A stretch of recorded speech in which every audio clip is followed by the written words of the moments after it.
என்னவளே உனக்காக. சிறுகதை பகுதி 3. காலையில் 9 மணிக்கு ஆபீஸுக்கு போனால் ராத்திரி 9 மணிக்குத்தான் வருவான் கௌதம். அந்த வீட்டில் யாரும் யாரிடம் ஒரு ஒட்டுதலோடு இல்லை. அன்று ஏனோ சீக்கிரம் வீட்டுக்கு போக வேண்டும் போல் ஒரு வெறி ஏற்பட்டது கௌதமுக்கு. காலையில் கீர்த்தனா அழுதது அவன் கண் முன்னாடியே நின்றது. 6 மணிக்கு வீட்டுக்கு வந்து விட்டான். நேராக அவனது ரூமுக்கு போய் லைட்டை போட்டான். கீர்த்தனா சுருண்டு படுத்து கொண்டிருந்தாள். கீர்த்தனா கீர்த்தனா என்று மெதுவாக கூப்பிட்டான். பசியிலும் களைப்பிலும் கீர்த்தனா நன்றாக தூங்கிக் கொண்டிருந்தாள். கீர்த்தனா என்று அழுத்தமாக கூப்பிட்டதும் அலறி அடித்து கொண்டு எழுந்தாள். ஏதாவது சாப்பிட்டாயா என்று கேட்டான். கீர்த்தனா அமைதியாக இருக்கும். சரி, எழுந்து வா, முகத்தை கழுவி கொண்டு வா, ஏதாவது சாப்பிடு என்றான் கௌதம். அவளை எழுப்ப அவள் கையை தொடப்போக வெடுக்கென்று கையை இழுத்து கொண்டாள் கீர்த்தனா. சரி, நீ சாப்பிட வேண்டாம், என்னோடு கடைக்கு வா, போகலாம் என்றான் கௌதம். ஏனோ கௌதமுக்கு அவளிடம் கோபப்பட மனம் வரவில்லை. அதுவரை அமைதியாக இருந்த கௌதமுக்கு இப்போது கோபம் சுறுசுறுவென்று எழுந்தது. இதோ பாரு, நான் சொல்ல வேண்டியதை சொல்லிட்டேன். உங்ககிட்ட வேற எந்த ட்ரெஸ்ஸும் இல்லை. நாளைக்கு குளிச்சுட்டு போடுறதுக்கு கூட உங்ககிட்ட ட்ரெஸ் இல்லை. அதை மறந்துடாது. இப்போ என் கூட கடைக்கு வா, இப்போவே மணி 8 என்றான் கௌதம். கீர்த்தனா யோசித்தாள். ஃபோன், பர்ஸ், ஏடிஎம் கார்டு எல்லாமே அவனிடம் மாட்டிக்கொண்டிருந்தது. இப்பொழுது தந்திரமாக இவனுடன் துணி வாங்க போய் அப்படியே அப்பாவிடம் ஓடிவிட வேண்டும் என்று நினைத்தாள். என்ன, உன் அப்பாவிடம் அப்படியே ஓடிவிடலாம் என்று நினைக்கிறாயா?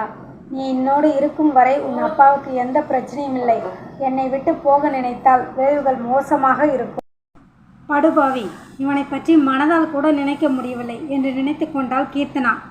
என்ன படுபாவி என்று திட்டுகிறாயா என்றான் கௌதம். கீர்த்தனா முகத்தை கழுவிக்கொண்டு ரெடியானாள். 2 பேரும் காரில் புறப்பட்டனர். முதலில் ஒரு 5 ஸ்டார் ஹோட்டலுக்குள் சென்றனர். என்ன சாப்பிடுகிறாய் என்று கேட்டான் கௌதம். எனக்கு 4 இட்லி போதும் என்றாள் கீர்த்தனா. கௌதம் ஒரு ஜூஸ் சொன்னான். இருவரும் அதை சாப்பிட்டு முடித்து வெளியே வந்தனர். அடுத்தது 2 பேரும் ஒரு துணிக்கடைக்குள்ளே போனாங்க. அது ஒரு மிக பிரபலமான துணிக்கடை. அந்த கடைக்கு போன உடனே அந்த கடையோட ஓனர் கௌதமை பார்த்ததும் வாங்க வாங்கன்னு கூப்பிட்டாரு. கௌதம் வீட்டில் ஒரு பழக்கம் இருந்தது. மாதவி மாதத்துக்கு ஒரு தடவையாவது அந்த துணிக்கடைக்கு போய் தேவையான துணிமணிகளை எடுத்துக்கிட்டு வந்துடுவாள். அதன் பிறகு அதுக்கான பில்லை துணிக்கடையோட ஓனர் கௌதமுக்கு அனுப்பிடுவார். அதை கௌதம் செட்டில் பண்ணிடுவான். அந்த அமௌண்ட் எப்படியும் 1 லட்சத்துலேருந்து 1.5 லட்சம் வரைக்கும் கூட வரும். அந்த கடைக்கு தான் 2 பேரும் வந்திருந்தாங்க. அவங்கள பார்த்த ஓனர் அவங்கள நலம் விசாரிச்சுட்டு அவங்க கூட ஒரு ஆளை அனுப்புனாரு. கீர்த்தனா நம்மளே பார்த்துக்கலான்னு சொல்லிட்டு கூட வந்தவரை அனுப்பிட்டா.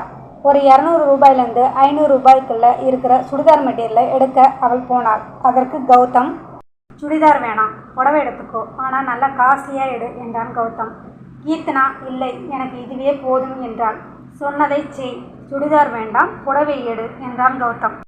சரி, புடவை எடுத்துக்கொள்கிறேன், ஆனால் எனக்கு காஸ்ட்லியாக வேண்டாம் என்றவள் 350 ரூபாய் மதிப்புள்ள 5 புடவைகளை எடுத்தாள். ஒரு டவல், 5 பாவாடை என்று தேவையான அனைத்தையும் வாங்கி கொண்டாள்.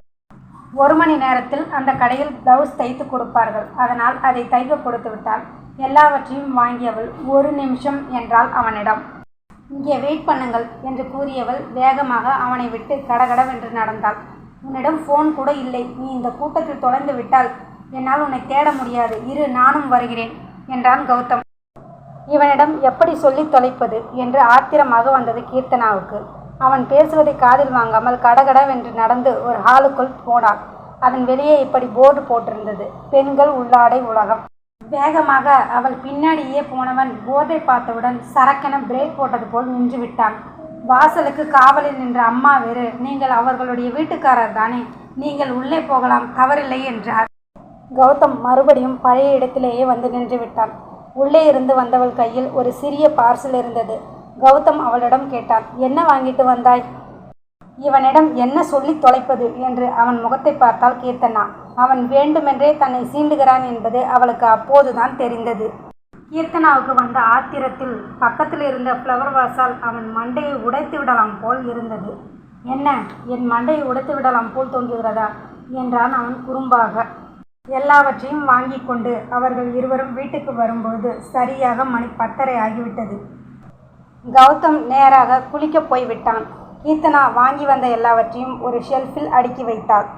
குளித்து விட்டு வந்த கௌதம், நீ குளிக்கவில்லையா என்றான். கீர்த்தனா அதற்கு, நான் காலையில் குளித்துக் கொள்கிறேன் என்றாள். அதுதான், புது ட்ரெஸ் எடுத்து வந்து விட்டாயே, போய் குளிக்க வேண்டியது தானே என்றான் கௌதம். புது ட்ரெஸ்ஸை அலசாமல் போடக்கூடாது என்று எங்கள் அம்மா சொல்லுவாங்க. நான் காலையில் அலசிட்டு போட்டுக்கிறேன் என்று சொன்னவள் முகம் கை காலை கழுவி விட்டு வந்தாள். ஒரு பெட்ஷீட் எடுத்து போர்த்தி கொண்டு தரையில் படுத்து விட்டாள் கீர்த்தனா. காலையிலிருந்து அவள் வாழ்க்கையில் என்னென்ன நடந்து விட்டது என்று யோசித்தாள். கீர்த்தனா வீட்டில் சில எழுதப்படாத சட்டங்கள் உண்டு. ராத்திரி எத்தனை மணிக்கு தூங்க போனாலும் காலை 5 மணிக்கு எழுந்துவிட வேண்டும். கீர்த்தனாவுக்கும் சங்கவிக்கும் அவளுடைய அம்மா சமைப்பது, துணி துவைப்பது, பாத்திரம் கழுவது, வீட்டை சுத்தமாக வைப்பது, பூஜை அறையில் தினமும் விளக்கேற்றி சாமி கும்பிடுவது என எல்லாவற்றையும் சொல்லிக் கொடுத்திருந்தார். காலை இரவு 2 வேளையும் ஒன்றாகத்தான் எல்லோரும் சாப்பிட வேண்டும். இதெல்லாம் அந்த வீட்டின் எழுதப்படாத சட்டங்கள். அந்த பழக்கத்தில் காலை 5 மணிக்கு எழுந்து விட்டாள். மாடிக்கு சென்று துணிகள் எல்லாவற்றையும் அலசி போட்டாள். துணிகள் காயும் வரை மாடியில் காலார நடந்தவள் கீழே தோட்டத்தை பார்த்தாள். அவ்வளவு அழகாக இருந்தது. கீர்த்தனாவுக்கு உடலும் மனமும் கசகசவென்று இருந்தது. தலைக்கு குளித்தால் தேவலம் போல இருந்தது. கொடியில் ஈரம் சொட்டி கொண்டிருந்த துணிகளை எடுத்துக்கொண்டு நேராக குளிக்கப் போனாள். குளித்துவிட்டு நன்கு நீண்டிருந்த முடியின் நுனியில் ஒரு முடி போட்டுக்கொண்டு நேராக தோட்டத்திற்கு போனாள். தோட்டத்தில் அப்படியே காலார நடந்து கொண்டிருந்தாள். மணி 6ஆக இருந்தது. அப்பொழுதுதான் கௌதம் எழுந்தான். எழுந்தவன் கீர்த்தனாவை காணாமல் தேடினான். அப்படியே பால்கனி வந்து பார்த்தவன் அவள் தோட்டத்தில் நடந்து கொண்டிருந்ததை பார்த்தான். வெளிர் மஞ்சளும் பச்சையும் கலந்த ஒரு புடவையில் கீர்த்தனா தேவதை போல் இருந்தாள். அவளையே வைத்த கண் வாங்காமல் பார்த்து கொண்டிருந்தவன் ஜாகிங் செல்ல ரெடியானான். தோட்டத்திற்கு வந்தவன் அவளிடம் குட் மார்னிங் என்றான். கீர்த்தனா எதுவும் சொல்லாமல் கீழே குனிந்து கொண்டாள்.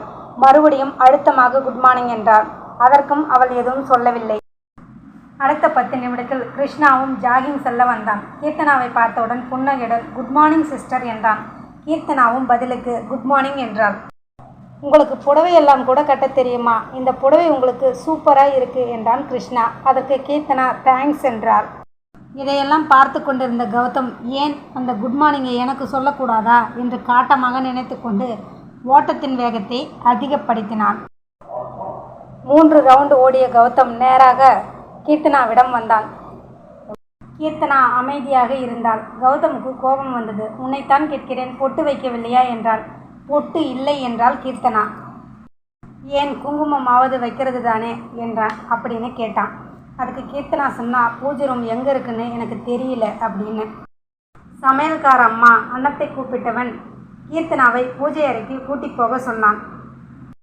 இருங்க அக்கா, கொஞ்சம் பூ பறிச்சுட்டு போகலாம் என்று சொன்ன கீர்த்தனா செடியிலிருந்து கொஞ்சம் ரோஜா பூக்களை பறித்து கொண்டு பூஜை அறைக்கு போனாள். படங்களை துடைத்து பூ வைத்தவள் சரியாக குங்குமத்தை எடுத்து வைக்கப் போக அந்த நேரம் கௌதம் பூஜை அறைக்கு வந்தான். அதை கொடு, நான் வைத்து விடுகிறேன் என்றான். வேண்டாம் என்று சொல்லப்போனவள் அன்னம் பக்கத்தில் இருந்ததால் மறுக்க முடியாமல் அதை அவனிடம் கொடுத்தாள். குங்குமத்தை எடுத்து கீர்த்தனாவின் நெற்றியிலும் வகிட்டிலும் வைக்கும் பொழுது கீர்த்தனா கௌதம் இருவரது உடம்பிலும் ஒரு சிலிர்ப்பு உண்டாவதை 2 பேருமே உணர்ந்தார்கள்.